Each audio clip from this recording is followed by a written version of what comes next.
There was a job where the minimum qualification was being small enough to fit inside a gap you could barely close both hands around, and the workers doing it were sometimes 6 years old. They were pushed, pulled, and occasionally lit small fires beneath to make them climb faster, up flues built for smoke, not people.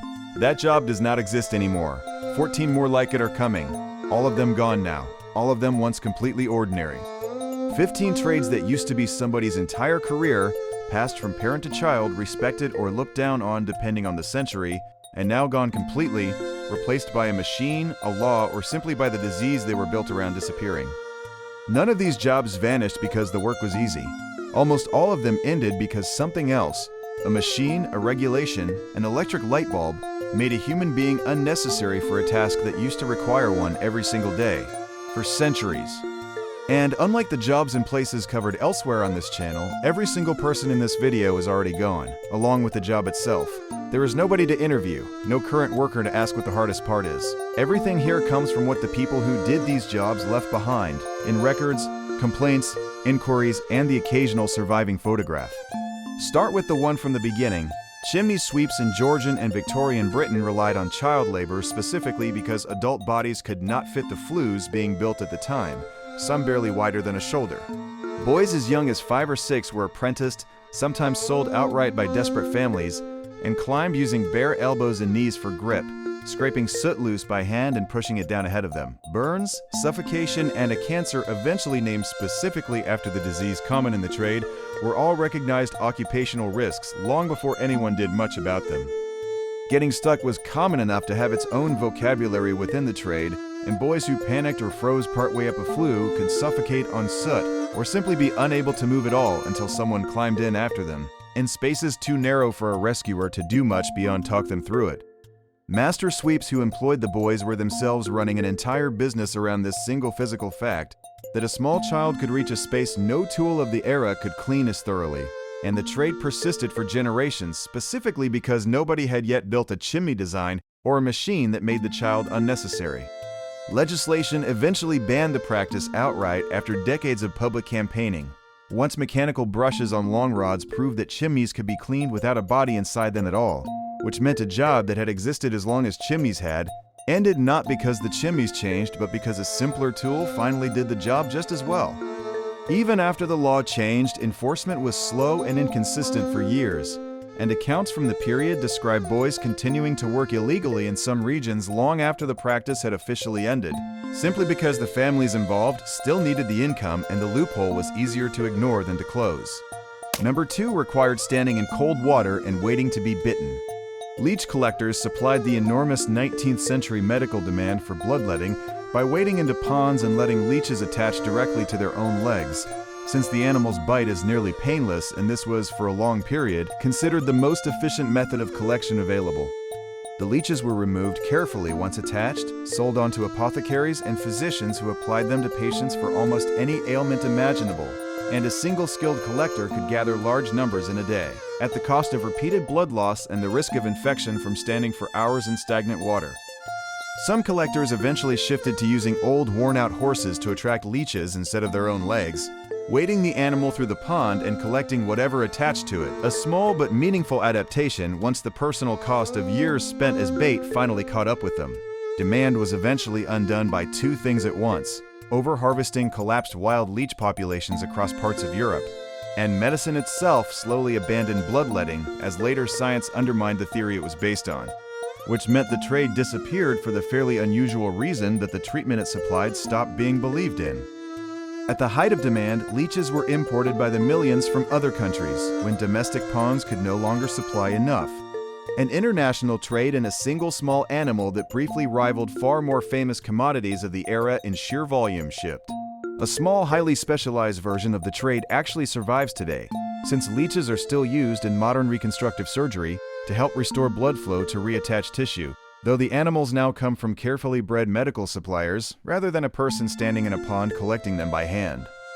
Number 3 worked entirely after dark, and the goods it supplied were dug up rather than made. Resurrectionists supplied medical schools with cadavers for dissection at a time when the legal supply of bodies for anatomical study was extremely limited, digging up recently buried corpses at night and selling them directly to anatomists who, in practice, rarely asked too many questions about where a body had come from. The trade existed because medical education genuinely required it.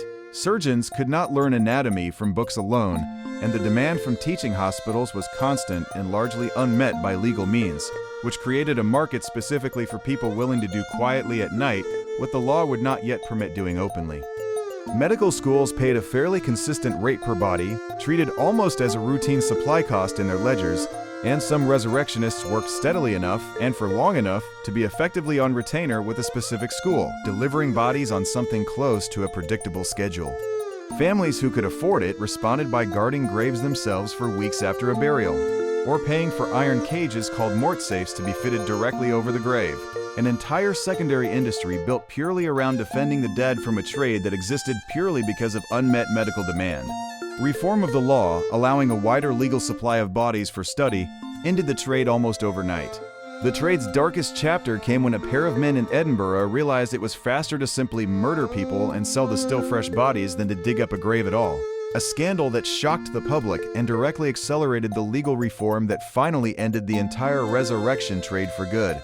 The trial that followed became a public sensation, covered extensively in newspapers of the day, and the resulting outrage did more in a matter of months to change public opinion on the issue than decades of quieter campaigning by medical reformers had managed on its own. Number 4 woke an entire town up, one window at a time, before the alarm clock existed cheaply enough for ordinary households to own one. Knocker-uppers in industrial Britain walked fixed routes through factory towns before dawn, using long poles, pea shooters, or in some cases soft hammers to tap on the windows of clients who had paid, usually a few pence a week, to be woken at a specific time for a shift. The job required genuine precision.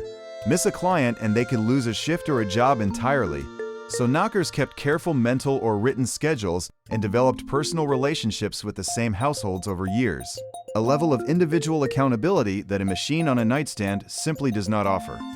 The trade faded gradually rather than all at once, as mass-produced alarm clocks became cheap enough for working households to own, and it survived longest in a small number of towns even after most of the country had already moved on. A trade that essentially aged itself out of necessity. A handful of knockers up, often elderly women by this point, kept working their rounds well into the middle of the 20th century, decades after alarm clocks had become commonplace elsewhere, simply because their regular clients trusted a familiar face at the window more than a bell they might sleep through. By the time the last of them retired, they had become enough of a curiosity that local newspapers occasionally sent a photographer to document what was, by then, understood as a genuinely dying trade rather than an ordinary neighborhood service nobody thought twice about. Number 5 lit an entire city every single evening, by hand, one lamp at a time. Lamplighters walked fixed routes at dusk, lighting gas street lamps, and returned at dawn to extinguish them, a job requiring the same route twice a day, every day, in every kind of weather, since the city's streets did not stay lit or go dark on their own. The work demanded reliability above almost anything else. A missed lamp meant a genuinely dark stretch of street for an entire night, and lamplighters were judged, and often fired, on the simple metric of whether their lamps were lit exactly when they were supposed to be, regardless of the weather that night. Lighting the lamp itself in poor weather could be its own small daily battle, since a flame that would not catch in driving wind or rain meant returning later to try again. On a route that had to be completed regardless of how many attempts any single lamp required that particular evening. Electric lighting and eventually automatic timers removed the need for a human route entirely, converting a job that had required a specific person walking a specific path every evening into something that simply happened on its own. At the flip of a switch, nobody needed to be present for. A small number of cities have deliberately preserved a handful of gas lamps purely for historical character, which means a few working lamplighters technically still exist today, employed less for the light itself than for maintaining a specific, deliberately old-fashioned atmosphere in a single preserved street or square. These remaining lamplighters have effectively become a living demonstration rather than a functional necessity, showing visitors a technique that once lit entire cities and now survives specifically because somebody decided the atmosphere it created was worth the ongoing cost of a job the rest of the world no longer needs. Number 6 harvested an entire winter's worth of ice and made it last through summer. Ice cutters worked frozen lakes and rivers in winter, sawing enormous blocks of ice by hand, hauling them out with ropes and horse teams, and packing them tightly in sawdust inside insulated ice houses, where the blocks could last, remarkably, well into the following summer. The entire trade depended on packing technique. Blocks stacked correctly with enough sawdust insulation between them could survive months of warmer weather with only modest melting, and skilled packers were valued specifically for how little of the harvested ice they lost to a slow summer thaw. The ice itself was the danger. Cutting too close to a weak patch, or misjudging thickness late in the season, could put a worker straight through the surface into freezing water below. And crews worked in teams specifically so that someone was always close enough to pull a colleague out within the short window survival actually allowed. Mechanical refrigeration, which could manufacture ice on demand regardless of season or climate, made the entire natural ice trade obsolete within a few decades, ending a business that had, at its peak, shipped natural lake ice by the ton to customers who had never seen the lake it came from. At its commercial peak, the trade shipped ice internationally by sea, insulated well enough in sawdust and wood to survive weeks at sea to tropical ports that had never experienced ice forming naturally at all. An entire export industry built on selling frozen winter to places that had never seen one. In tropical port cities, imported ice arrived as a genuine luxury good, sold at prices that made it accessible mainly to wealthier households, and its rarity there stood in sharp contrast to the ordinary, unremarkable winter labor back at the frozen lake where the same ice had simply been cut out of the ground. Number 7. Put children alone, in the dark, underground, for entire shifts doing almost nothing except waiting. Trapper boys worked inside coal mines operating small ventilation doors that controlled airflow through the tunnels, opening them briefly to let coal carts pass and closing them immediately after. A job requiring almost no physical strength but complete, silent attention for hours at a stretch. Some of these children worked entirely alone in near total darkness with a single candle if they were fortunate enough to be allowed one, doing a job whose entire skill consisted of not falling asleep and not missing the sound of an approaching cart. For a full shift, at an age that would today be considered far too young for any employment at all. Pay for the role was among the lowest in the entire mine, since the job required no visible skill and almost no physical effort, which meant families relying on a child's wage from this specific role were often among the poorest in an already poor industry, doing the longest hours for the smallest return of almost any job in this video. Public inquiries into child labor conditions in mines, complete with testimony from the children themselves, eventually produced legislation banning the practice. In one of the more direct examples on this list of a trade ending not through mechanization but through simple public outrage once the conditions were properly documented. Mechanical and later automated ventilation systems eventually replaced the function the trapper boys had performed by hand, which meant that even without the reform, the job's days were numbered anyway, since a door that could open itself on a timer never needed a frightened child sitting beside it in the dark. Modern mine ventilation is now monitored electronically from the surface, with sensors tracking airflow and gas levels throughout the tunnel network in real time, a level of oversight that makes the entire concept of a child sitting alone in the dark, manually managing a mine's air supply, feel less like history and more like a different world. Number 8 made a career out of an entire city's pest problem, one alley at a time. Professional rat catchers in Victorian cities used trained dogs and ferrets, hand-set traps and detailed knowledge of a building structure to control rodent populations that spread disease and destroyed stored food, sometimes working under contract to entire neighborhoods or municipal authorities. Some rat catchers supplemented their income through an unusual secondary market, breeding and selling unusually colored rats to fanciers, and staging rat baiting contests as public entertainment. An entire economy built around an animal most of the city was simply trying to be rid of. The betting around these contests could be substantial, with specific dogs developing genuine local reputations for speed, and the entire spectacle sat in an uncomfortable intersection between pest control, gambling, and entertainment that would be almost unimaginable as a mainstream leisure activity today.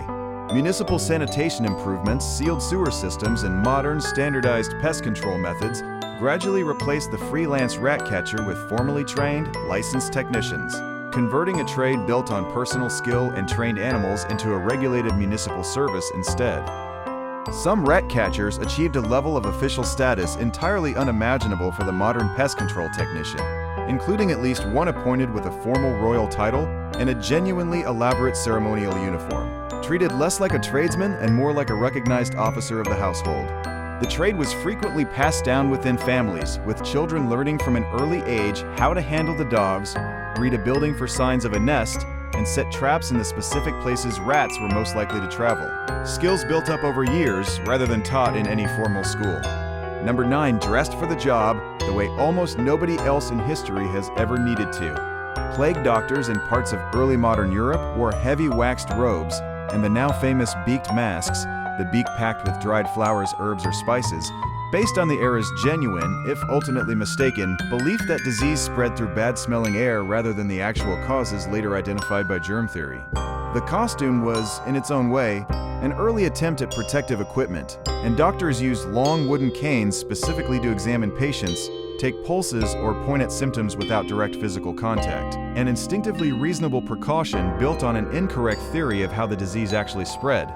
Some plague doctors were employed directly by town councils on fixed contracts specifically to treat the poor during an outbreak regardless of ability to pay. An early form of public health employment built around a single, terrifying, recurring emergency rather than ordinary day-to-day medical practice. The role itself disappeared as outbreaks of plague became rare in the regions where it had operated, and the entire mistaken framework it was built on, disease carried by foul air, was eventually replaced by germ theory, which explained the same diseases through an entirely different and ultimately correct mechanism. The costume has long since drifted entirely away from its grim original purpose, surviving mainly as a striking visual symbol reproduced in art, festivals, and costume shops, worn today almost exclusively by people with no idea that the beak was ever meant to be filled with anything more than decoration. It has become, in a strange twist, one of the more recognizable images from this entire video, precisely because it stopped meaning what it originally meant, surviving as costume and spectacle long after the actual medical role. And the disease that justified it had both faded from daily life. Number 10 did the actual mathematics that put a great deal of 20th century science and engineering into motion, entirely by hand. Human computers, mostly women, performed complex mathematical calculations by hand for astronomy, ballistics, and early aerospace programs. Work that was frequently cross-checked by having two people calculate the same problem independently and comparing the results for errors. Their calculations underpinned star catalogs, artillery tables, and later early orbital trajectory work at a level of precision and volume that required teams of people working full-time simply to keep pace with the demand for numbers that machines could not yet produce quickly enough on their own. Errors were treated with real seriousness, since a mistake in an artillery table or an orbital calculation could have consequences far beyond an office, which is exactly why the double-checking system existed at all. Not because any individual computer was assumed to be careless, but because the cost of a single uncaught error was considered too high to risk on one person's arithmetic alone. Large projects were broken down so that each person calculated only one small piece of a much bigger equation, passing partial results along the human chain the same way a factory line passes along a physical part, an assembly line built entirely out of arithmetic rather than machinery. Electronic computers, once reliable and fast enough to be trusted, took over the calculations within a generation, and the very word describing the job, computer, shifted meaning entirely, from a description of a specific and skilled human profession to the name of the machine that replaced it. Many of the women who did this work went largely uncredited for decades in the official record of the projects their calculations supported, a gap historians have only begun properly correcting in recent years, well after most of the women involved had already lived out entire careers in the shadow of the machines that replaced them. Recent efforts to properly document and name individual computers from old team photographs have slowly restored at least some of that missing credit, a small, ongoing act of historical correction for a profession that quietly did an enormous amount of foundational work under almost no public recognition at the time. Number 11 connected an entire country's phone calls by hand, one plug at a time. Switchboard operators manually connected every telephone call by physically plugging a cable between the caller's line and the recipient's, a task requiring speed, memory for regional codes, and an ability to work multiple simultaneous calls without ever crossing a connection. Operators were often the first human contact in an emergency, expected to remain calm and efficient while connecting a caller to help. And the job demanded a kind of constant, low-grade multitasking that had no real equivalent anywhere else in the workforce at the time. Operators were routinely timed and measured on how quickly they could complete a connection in an early and fairly blunt form of the same productivity, monitoring that white-collar workers now associate with much more modern software, applied here to a job done entirely by hand with a cable and a plug. New operators trained for weeks on practice boards before ever handling a live call, since a single mistaken connection could mean an emergency call reaching the wrong address entirely, a level of consequence that made the training deliberately strict for a job many outsiders assumed required no real skill at all. Automatic switching equipment, which allowed callers to dial a number directly without a human intermediary, phased the rollout almost entirely over a few decades, converting what had been one of the largest employers of working women in the industrialized world into a fully automated background process nobody thinks about anymore. A narrow version of the role does still exist in a small number of specialized emergency and hotel settings, where a human operator is deliberately retained precisely because a caller in genuine distress responds better to a person's voice than to an automated menu of numbered options. Number 12 searched the very worst place imaginable for something valuable, and regularly found it. Toshers in Victorian London made a living searching the city's sewers for coins, cutlery, jewelry, and scrap metal that had washed down from the streets above, working by lantern light through tunnels filled with raw sewage, toxic gas, and, according to persistent legend, the occasional dangerous animal. The genuine risks, drowning in a sudden surge of wastewater, gas poisoning, or simple infection, were real enough that authorities eventually restricted or banned unauthorized entry into the sewer system, treating the Toshers as much a public health and security problem as an occupational curiosity. Experienced Toshers learned to read the sound of water moving through the tunnels the way a sailor reads weather, since a sudden change in the noise could be the only warning before a wave of wastewater arrived, discharged upstream from a factory or a heavy rainfall, with no other signal given at all. Improved sealed sewer engineering and stricter access laws eventually closed off the trade almost entirely, converting the London sewer system from a semi-accessible informal economy into a securely locked piece of city infrastructure that nobody without an official reason can simply wander into anymore. A small illegal subculture of urban explorers still enters sealed sewer systems today, for the thrill of it rather than for profit, technically committing the same trespass the original Toshers were eventually banned for, minus the original and entirely practical motive of actually finding something valuable down there. Number 13 was paid to read out loud all day to people whose hands could not stop working long enough to hold a book themselves. Lectores worked in cigar factories, mostly in Cuba, and later in factory towns in the United States, reading newspapers. Serialized novels and political tracts allowed from an elevated platform to workers who spent their entire shift rolling tobacco by hand and could not read while working themselves. Workers themselves often voted on what material the lector would read next, and the role carried genuine cultural weight, introducing entire factory floors of workers to serialized novels and political ideas they would otherwise have had little access to during a full working day.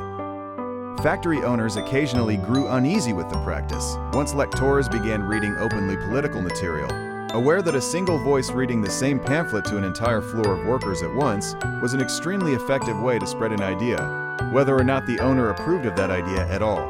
The lector was often paid directly by the workers rather than by the factory itself, a small weekly deduction each worker agreed to, which meant the reader answered to the room rather than to management, and helps explain why factory owners had only limited power to simply dictate what got read.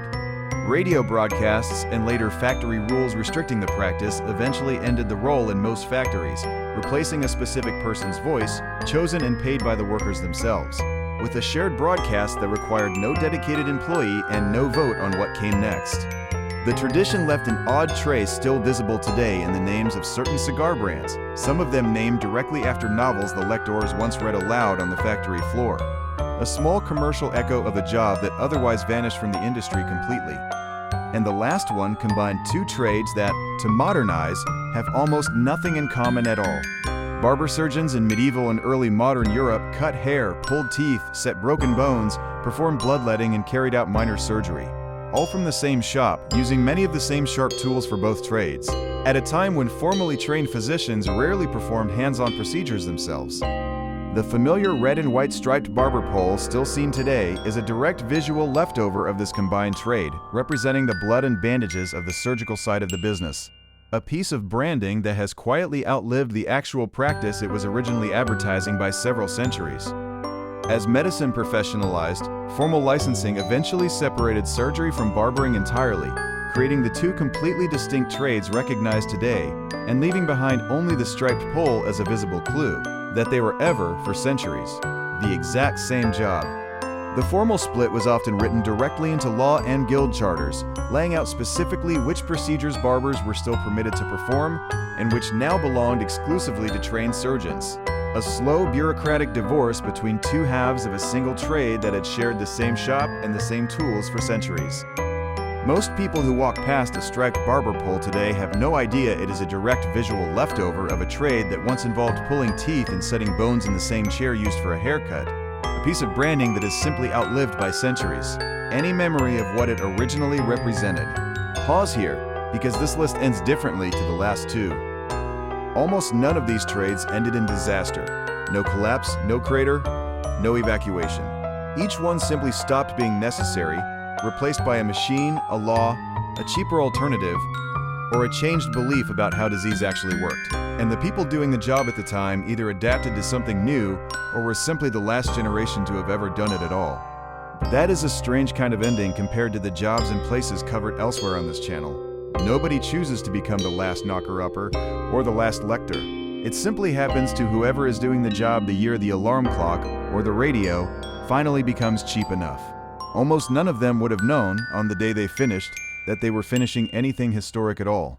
Most trades on this list ended gradually enough that nobody could point to a single last day, which means the actual final chimney sweep boy, the actual final lamplighter, the actual final switchboard operator in a given town, mostly went unrecorded and unnoticed at the time.